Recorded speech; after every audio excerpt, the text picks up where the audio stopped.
Okay, time to read 3 books today. We're going to start off with our superhero stories today.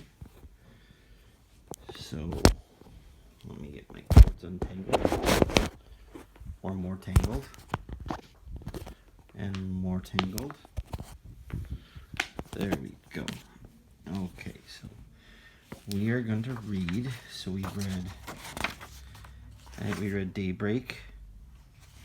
Yeah, or Daybreak, Iron Team, Dino Team. Let's read Small Hero Big Thrills on page 17. Here we go. You've heard of Captain America and Iron Man, but do you know about Ant-Man? You may have missed him. He's only a few inches tall. But just because he's small doesn't mean he isn't a big hero. One night when Scott Lang was walking home with a teddy bear for his daughter Cassie, 2 police cars sped by him with their sirens blaring. He was close to home and not too happy to see that some sort of crisis was happening near where he and his daughter had lived. When he looked where the police were heading, he saw that a band of the Avengers' fiercest foes was loose again. A normal person would have done the sensible thing, run for cover. But Scott Lang had a secret. He was not just a good guy with a young daughter. When he put on his costume, he became Ant-Man. Ant-Man was no fool, though. He knew he should call for help rather than take on the foes himself.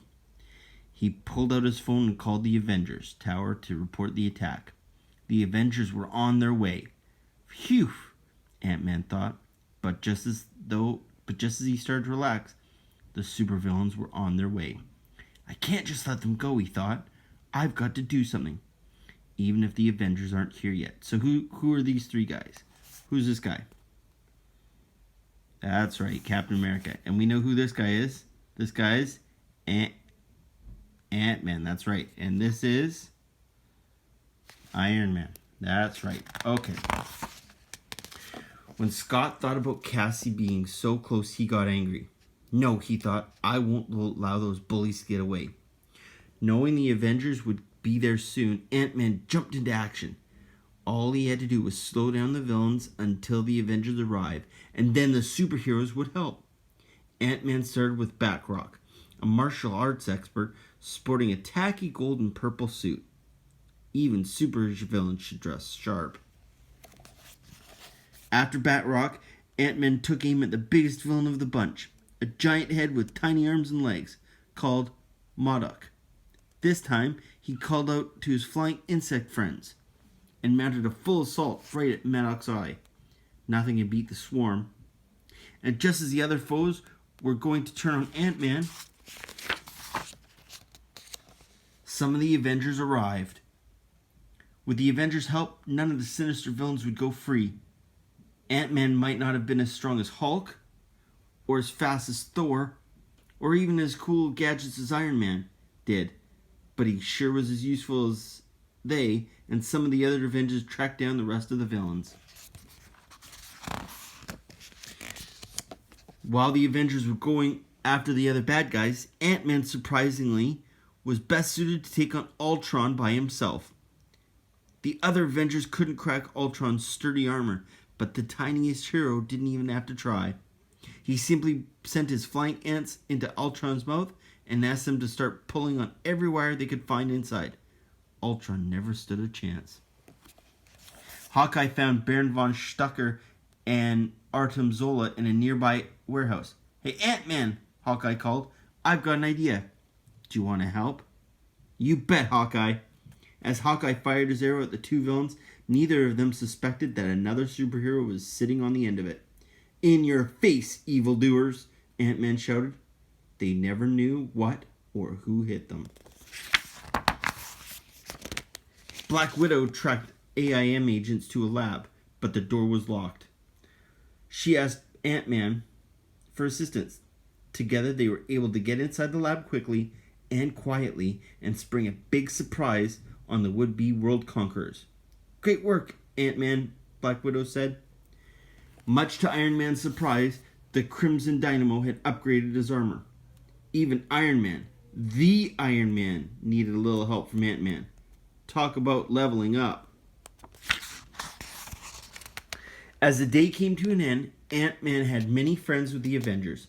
He had helped them to beat many of their foes.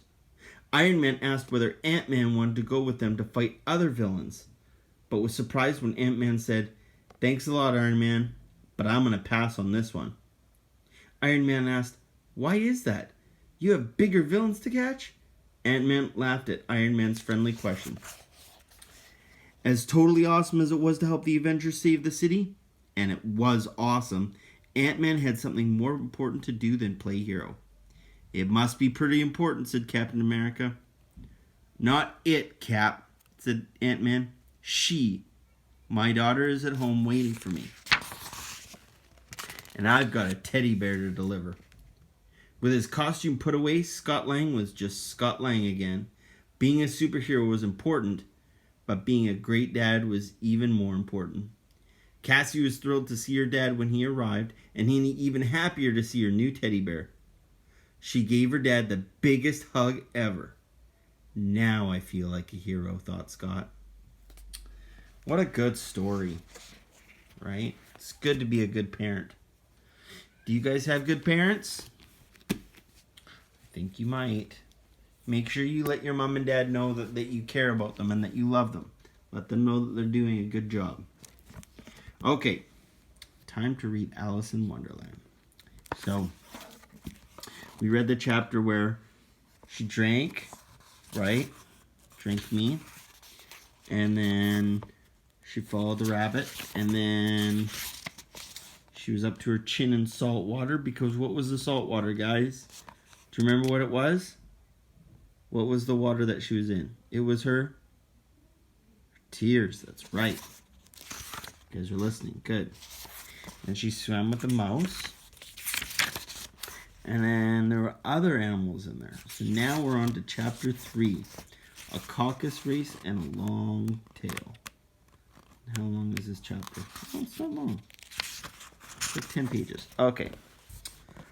The creatures that assembled on the bank, the birds with their bedraggled feathers, the animals with their fur clinging to them, all dripping wet, cross and uncomfortable, were an odd-looking party. The first question, of course, was how to get dry again. They had a little chat about this, and after a few minutes, Alice felt very much at ease with them. It was as if she'd known them all her life. Unfortunately, she got into quite an argument with Dolores, who became sulky and would only say, "I'm older than you and must know better." Alice was not sure that he did know better, since she did not know how old he was, and he refused to tell her. She thought it was just best to drop the subject. At last the mouse, who seemed to be a person of some authority among them, called out, "Sit down, all of you, and listen to me. I'll soon make you dry enough." They all sat down at once in a large circle with the mouse in the middle. Alice kept her eyes upon him the whole time, for she felt sure she would catch a bad cold if she did not get dry very soon. Said the mouse with an important air. "Are you all ready? This is the driest thing I know." With that, he launched into a long, dull story about English history that nearly put the group to sleep. "Ugh," said the dodo with a shiver. "I beg your pardon," replied the mouse, frowning but trying to be polite. "Did you say something?" "I'm sorry, but I'm still soaking wet," the poor bored dodo explained. "I think the best way to get dry is to have a caucus race." "What in the world is a caucus?" inquired Alice, when no one else was saying anything. "Oh, it's a meeting," said the dodo, studying around, flapping his wings, and trying to look important, too. "Yes, that's right. A meeting of people in a party. You know, like a political party. Someone told me all about it once, but I can't seem to remember who." "I see," said Alice, anxious to follow the conversation. "Well, there's quite a party of us here today. Certainly enough to hold a caucus." "But what, may I ask, is a caucus race?" "I think the best way to explain is just to do it," said the dodo. With a great flourish, he broke off a branch from a lilac bush and used it to mark out a racecourse in a sort of a circle. Once he had done that, the big bird placed everyone in his party along the course at various spots here and there. No one ever called 1, 2, 3, go, but all the creatures began running and stopping whenever they felt like it. Therefore, it was not easy to know when the race was over. However, when they had been running half an hour or so and were quite dry again, the dodo suddenly called out, "The race is over!" But who won? All the birds and animals cried, crowding him, exhausted and out of breath. It was a question the dodo could not answer without a great deal of thought, and he stood for a long time with one finger pressed on his forehead. While everyone waited in silence, at last the dodo said, "Everyone has won, and everyone should get a prize." "But who is to present the prizes?" cried a chorus of voices. "Why, Alice, of course," said the dodo, pointing at her with one finger. The whole party crowded around her, calling out, "Prizes! Prizes!" Alice had no idea what to do, and in despair she reached into her pocket and pulled out a handful of candy, which she passed around as prizes. Fortunately, there was exactly one piece for each of the runners. "But Alice must have a prize for herself," the mouse declared. "Of course," the dodo replied gravely. "What else have you got in your pocket?" he asked. "Only a thimble," said Alice sadly. "Hand it over," said the dodo. Then they all crowded around her once more, while the dodo solemnly presented the thimble, saying, "We beg your acceptance of this elegant thimble." When he had finished, they all clapped and cheered. Alice thought the whole thing was quite absurd, but the group all looked so serious that she did not dare to laugh. Since she could not think of anything to say, she simply bowed, took the thimble, looking as serious as she could. The next matter of business was for the little group to eat their candy. For a while, everything was in a state of confusion, as the large good birds complained that they could not taste their candy, and the little ones choked and had to be patted on the back. However, when it was over at last, they sat down in a circle again. "You promised to tell me about yourself," said Alice to the mouse. "And why is it you hate cats and dogs?" she asked in a whisper, half afraid that he would be offended again. "Mine is a long and a sad tale," said the mouse, turning to Alice and sighing. "It is a long tale, I can see that," she answered, looking down in wonder at the mouse's tail. "But why do you call it sad?" As the mouse began to talk, Alice was still puzzled, and so her idea of his tale went something like this. Fury said to a mouse that he met in the house, "Let us go to law, I will prosecute you. Come, I'll take no denial, we must have the trial. For early this morning I have nothing to do." Said the mouse to the cur, "Such a trial, dear sir, with no jury or judge, would be wasting our breath. I'll be the judge, I'll be the jury," said the cunning old Fury. "I'll try the whole cause and condemn you to death." "You're not listening to me," said the mouse to Alice, frowning. "You offended me by thinking such nonsense." "I didn't mean it," pleaded poor Alice, "but you're so easily offended." The mouse only growled in reply and walked away. "Please, come back and finish your story," Alice called after him, and all the others joined in a chorus. "Please do." But the mouse only shook his head impatient and walked a little faster. "What a pity he wouldn't say," sighed the Lory, as soon as the mouse was out of sight.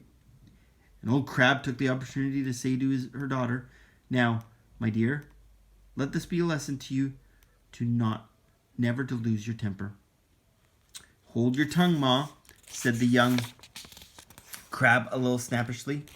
"You're old enough to try your patience of an oyster." "I wish I had our Dinah here," said Alice, addressing no one in particular. "She'd soon bring the mouse back." "And who is Dinah?" asked the Lory. "Dinah's our cat," Alice replied eagerly, and her whole face lit up as she spoke. "You can't imagine how good she is at catching mice. And oh, I wish you could see her chase the birds.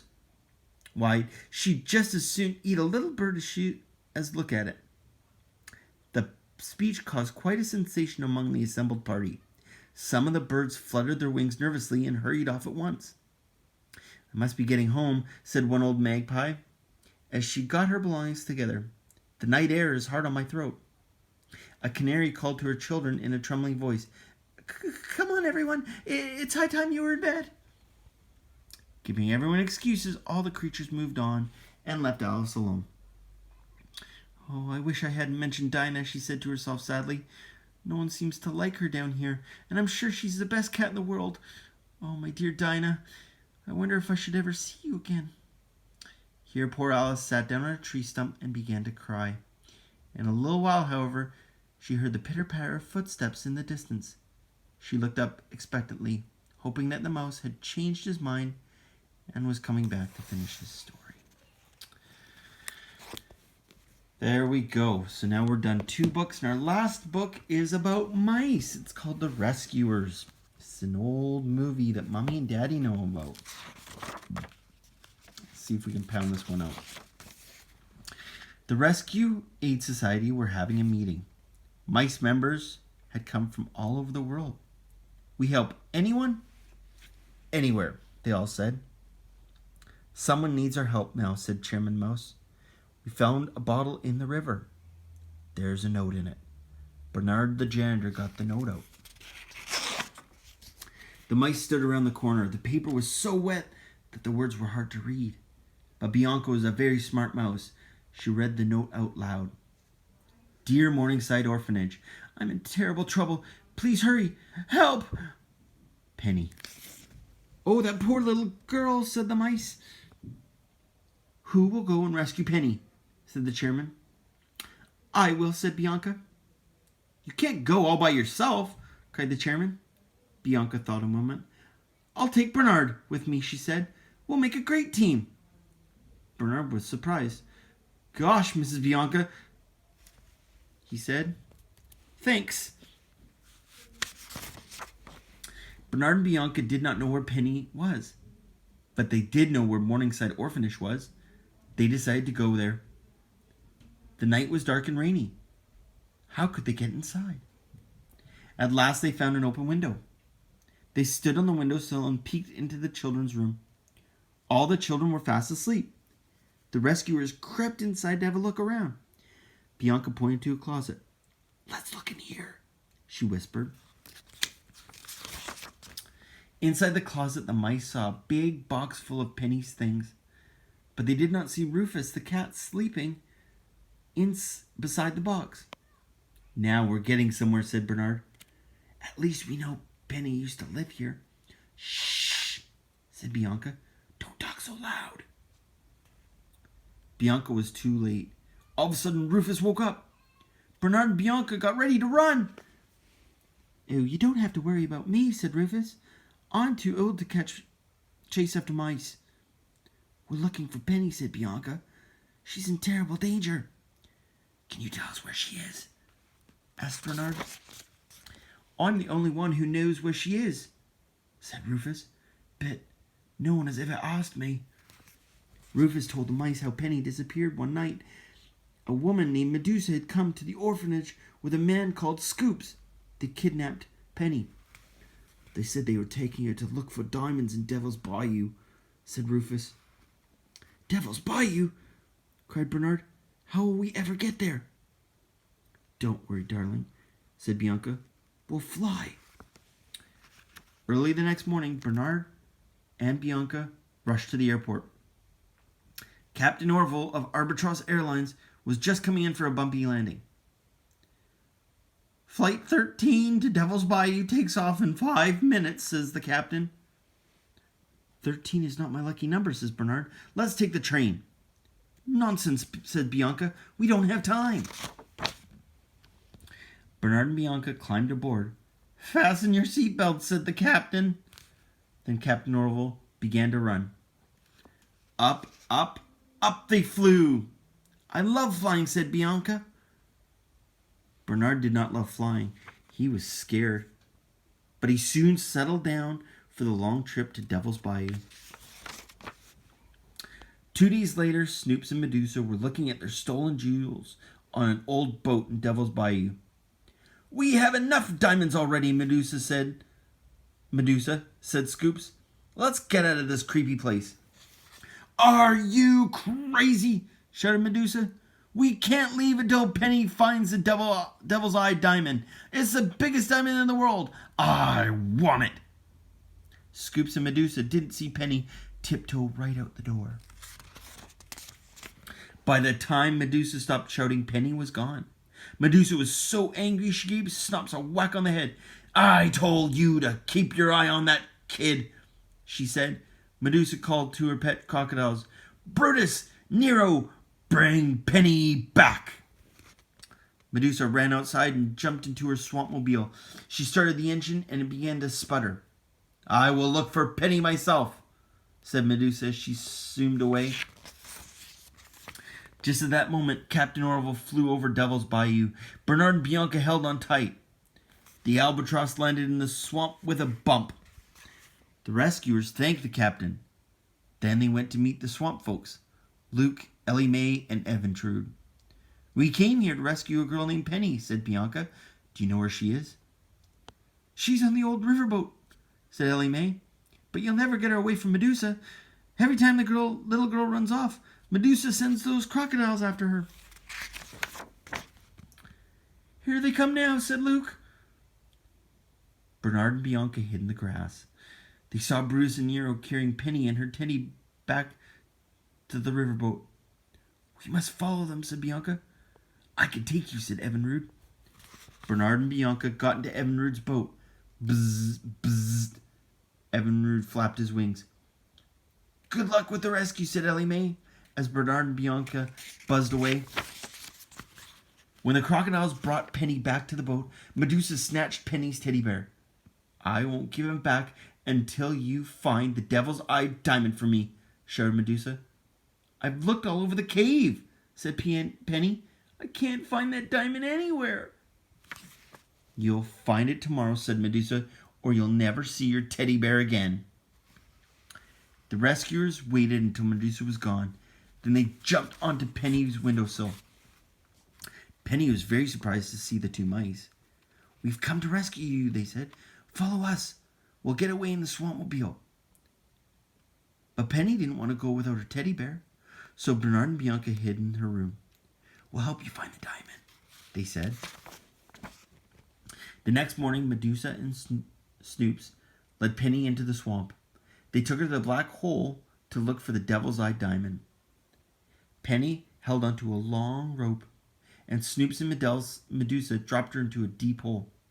But Penny was not afraid. Bernard and Bianca were hiding in her pocket. When they reached the bottom, Penny shined her light all around. "This was a diamond pirate's cave," she said. "It's full of diamonds. But Medusa wants the big one." "Well, let's look for it," said Bianca. "Then we can get your teddy bear and go home." Suddenly, Bernard ran into a corner.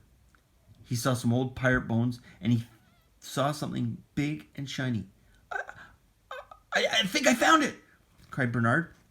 Penny and Bianca came closer. Bernard had found the Devil's Eye. It really was the biggest diamond in the world. "Now Medusa will give me my teddy bear," said Penny. Bernard and Bianca hid in Penny's pocket. Then Penny pulled on the long rope. Snoop pulled Penny up quickly. As soon as Medusa saw the Devil's Eye, she grabbed it. "Oh, my beautiful diamond," she said. "Your diamond?" Snoops cried. "Half of that diamond is mine." He tried to look at it. Medusa gave Snoops a hard push. "Get away from me, fatso!" she shouted. "I'm taking the diamond, and the teddy bear too!" Medusa started running towards the boat. The others followed her as fast as they could go. Medusa rushed into her room and took out a needle and thread. She began to sew the diamond into Penny's teddy bear. "I will leave Snoops and Penny here in Devil's Bayou," said Medusa. "The diamond will be all mine." Just as Medusa had finished sewing, Snoops burst through the door. "Give me half of that diamond," he said. Penny was right behind him. "Give me my teddy bear," she said. Medusa put the teddy bear under her arm and began to run. But Medusa did not look where she was going. Suddenly she tripped on a loose floorboard. Up in the air went the teddy bear. Down on the floor went Medusa. Penny reached out to catch her teddy bear. "Run for the Swampmobile," cried Bernard and Bianca. Holding onto her teddy bear, Penny ran to the Swampmobile. 1, 2, 3! Bernard and Bianca and Penny all jumped in. Then Penny tried to start the engine. The Swampmobile began to sputter. It started! Penny zoomed away. "Hooray! Hooray!" cried Bernard and Bianca, dancing on the steering wheel. "Stop! Stop!" shouted Snoops. "Bring back my diamond!" cried Medusa. But Penny and the rescuers did not hear them. They were on their way home. 2 days later, the Rescue Aid Society had another meeting. The mice were watching Penny on the news. She told the man how she had found the diamond in the teddy bear, but it belonged to the Morningside Orphanage. "But how did you get away?" asked the man. "2 little mice rescued me," said Penny. "3 cheers for Bernard and Bianca!" cried all the mice. When the meeting was over, the chairman read a note. Someone else was in trouble. "Will you go to the rescue, Bernard and Bianca?" the chairman asked. "Shall we go?" said Bianca. "Of course," said Bernard. "We make a great team." Once again, Bernard and Bianca flew up in the air with Captain Orville. The rescuers were off on another long trip. "We help anyone, anywhere," they said. The end. So those are our books for today, guys. I hope you guys had a great day. I hope you guys are helping out your parents or your mommy or your daddy. And I look forward to reading more books to you guys tomorrow. And I think we'll read a book about dogs tomorrow. And we'll read another chapter of Alice in Wonderland. And I think we'll read another superhero story tomorrow. So the only book that'll change is this one. So I'll show you the book we'll read tomorrow. We will read... Where is it? We will read this one. We'll read 101 Dalmatians tomorrow. And we'll also read Alice in Wonderland. And we'll also read an Avengers story. So keep helping your parents with chores. Keep respecting your parents. And we'll talk to you tomorrow. Okay? Bye-bye.